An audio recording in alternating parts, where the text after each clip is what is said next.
Students, Neena Hindi classes में आपका स्वागत है।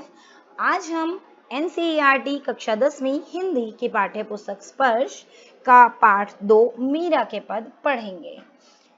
मीरा के पद, इसमें मीरा जी जो श्री कृष्ण की बहुत बड़ी भक्त थी, आप सभी ने उनके बारे में सुना होगा। इसमें मीरा जी श्री कृष्ण से अर्जी लगा रही हैं, उनसे रिक्वेस्ट कर रही हैं कि वो उनको अपने आसपास रहने दें, ठीक है, ताकि वो हर वक्त उनके दर्शन पा सके। तो आइए बच्चों शुरू करते हैं हम मीरा के पद। सबसे पहला पद हम शुरू करने जा रहे हैं इसमें। हरि आप हरो जनरी भीर, द्रौपदी री लाज राखी आप बढ़ायो चीर। भगत कारण रूप नरहरि, धर्यो आप शरीर। बूढ़ तो गज राज राख्यो, काटी कुंजर पीर। दासी मीरा लाल गिरधर, हरो मारी भीर। हाँ, इसमें मीरा जी श्री कृष्ण को संबोधित करते हुए क्या कह रही हैं? वे कह रही हैं कि हे भगवान, हरि मतलब श्री कृष्ण के लिए कहा जा रहा है हरि, ठीक है, कि हे भगवान, हे हरि, आप तो सभी जन मतलब लोगों की, सभी लोगों की भीर हरते हो, मतलब पीड़ा हरते हो, कि आप सभी लोगों की पीड़ा हरने वाले हो। आप ही हो जिसने महाभारत में द्रौपदी की लाज रखी थी। किस प्रकार से? उनके चीर अर्थात वस्त्र को बढ़ाकर द्रौपदी की लाज को बचाया था। फिर आगे भी एक और उदाहरण देकर बता रही हैं कि आप ही हैं जिन्होंने भक्त प्रहलाद की रक्षा के लिए नरसिंह का शरीर धारण किया था और उनकी रक्षा की थी, ठीक है। फिर आगे वो बताते हैं बूढ़े गजराज के बारे में। एक और उदाहरण उन्होंने लिया है कि बूढ़े गजराज, गजराज मतलब हाथियों का राजा, उसको बचाने के लिए जब मगरमच्छ और हाथी की लड़ाई हो रही थी, इसकी कहानी आप पढ़ना, गूगल पे सर्च करना, पता चलेगा इसके बारे में। तो उनकी जब लड़ाई हो रही थी तो श्री कृष्ण ने मगरमच्छ का वध कर दिया था, हाथी को, उसकी हाथी की पीड़ा को खत्म करने के लिए, ठीक है ना। मगरमच्छ का वध किया और उनकी लड़ाई को खत्म किया और हाथी को पीड़ा से रहित किया, ठीक है। फिर आगे बता रहे हैं मीरा जी खुद को श्री कृष्ण की दासी मानती हैं, तो इसलिए अपने लिए दासी मीरा लिख रही हैं, कह रही हैं, ठीक है। वो कह रही हैं कि मीरा जो आपकी दासी है, हाँ, वो कह रही हैं कि हे गिरधर, गिरधर मतलब पर्वत को धारण करने वाले, गिरी मतलब पर्वत, की पर्वत को धारण करने वाले, हे गिरधर मेरे लाल, आप सबकी पीड़ा हरते हैं, मेरी भी भीर अर्थात पीड़ा हरो। और मीरा की पीड़ा क्या है कि वो श्री कृष्ण से दूर है, उनके दर्शन नहीं पा रही, ठीक है। तो ये अगले पद में इसके बारे में हम पढ़ेंगे। तो आइए हम अगला पद शुरू करते हैं। श्याम महाने चाकर राखो जी, गिरधर लाला महाने चाकर राखो जी। चाकर रहस्यूं बाग लगास्यूं, नित उठ दर्शन पास्यूं। बिंद्रा बन जी कुंज गली में, गोविंद लीला गास्यूं। चाकरी में दर्शन पास्यूं, सुमरन पास्यूं खर्ची।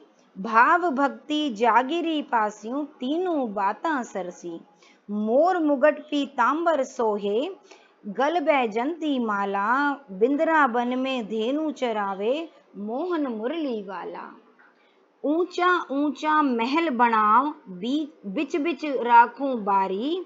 सांवरियारा दर्शन पास्यूं, पहर कुसुम्बी साड़ी। आधी रात प्रभु दर्शन दीजो, जमुना जी रे तीरा। मीरा रा प्रभु गिरधर नागर, हिवड़ो घणो अधीरा।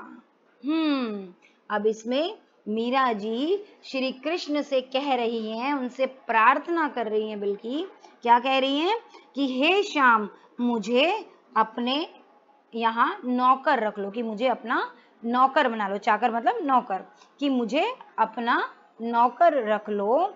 कि हे गिरधारी लाला, कि पर्वत, गिरधारी मतलब वही पर्वत को धारण करने वाले जो हमने अभी पढ़ा है, कि हे गिरधारी लाला, मुझे अपने यहाँ नौकर रख लो, ठीक है।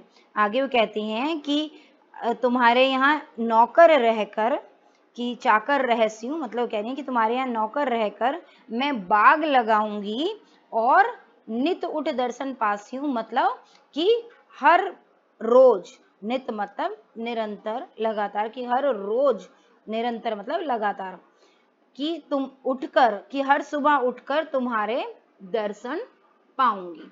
ठीक है, कि तुम मुझे अपने पास रख लो तो मैं तुम्हारे यहाँ बाग लगाऊंगी और हर रोज उठकर तुम्हारे दर्शन पाऊंगी।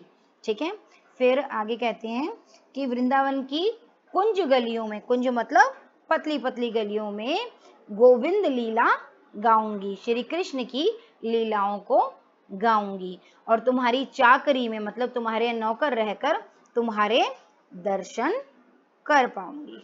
ठीक है, और जो तुम्हें मुझे तुम्हें याद करना पड़ता है कि मीरा हर वक्त श्री कृष्ण का नाम जपती रहती हैं, उनको याद करती रहती हैं, वो उनको नहीं करना पड़ेगा। क्यों? क्योंकि हर वक्त सामने रहेंगे, वो उनके दर्शन पा सकेंगी, तो इसलिए उनको याद करने की जरूरत भी नहीं पड़ेगी।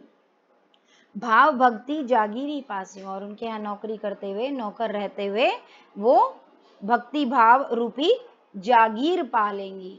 ठीक है, जागीर मतलब संपत्ति, दौलत। किस प्रकार की संपत्ति? भाव भक्ति रूपी संपत्ति वो पा लेंगी। फिर वो कहती हैं इन तीनों ही बातों का मुझे लाभ प्राप्त होगा आपके यहाँ नौकरी करके। कौन सी तीनों बातें? कि उनके यहाँ काम करते हुए एक तो दर्शन पा सकेंगी, याद नहीं करना पड़ेगा, और भाव भक्ति रूपी जागीर वो प्राप्त कर लेंगी। ठीक है, आगे वो श्री कृष्ण के रूप का वर्णन करते हुए कहती हैं कि श्री कृष्ण पर मोर मुकुट, पीले वस्त्र और गले में वैजंती माला बहुत ही सुंदर लगती है, बहुत ही सुहावने लगते हैं वो, उसमें बहुत ही प्यारे लगते हैं।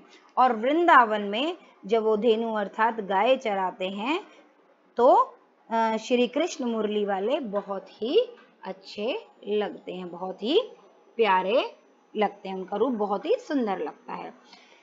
फिर मीरा जी कहती हैं कि भले ही उनके प्रभु ऊंचे ऊंचे महल बना लें, वो उसके बीच में बारी अर्थात बाग बना लेंगी। वो जितने मर्जी ऊंचे ऊंचे महल बना लें, उसके बीच वो बाग बना लेंगी और अपने सांवरिया के, अपने श्री कृष्ण के दर्शन पाएंगी। कैसे? कुसुम्बी अर्थात लाल साड़ी पहनकर अपने श्री कृष्ण के दर्शन पाएंगी। फिर आगे उनसे कहती हैं, मीरा जी श्री कृष्ण से कहती हैं कि आधी रात को भी यमुना के किनारे वो उनको दर्शन दें, कि भले ही आधी रात हो जाए फिर भी वो यमुना के किनारे आकर उनको दर्शन दें। क्योंकि हाँ, वो आगे क्या कहती हैं?